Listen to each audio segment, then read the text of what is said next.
All right, so today we're going to put in a O2 sensor.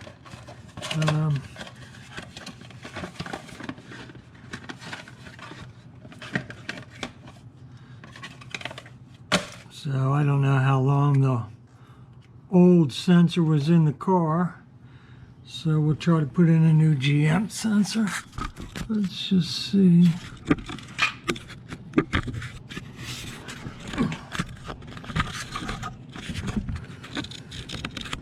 Hopefully that does it.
All you're trying to do is cross that crush washer, so it's no big deal.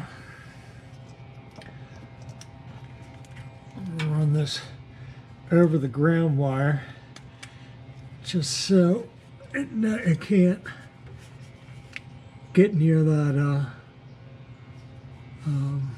exhaust system.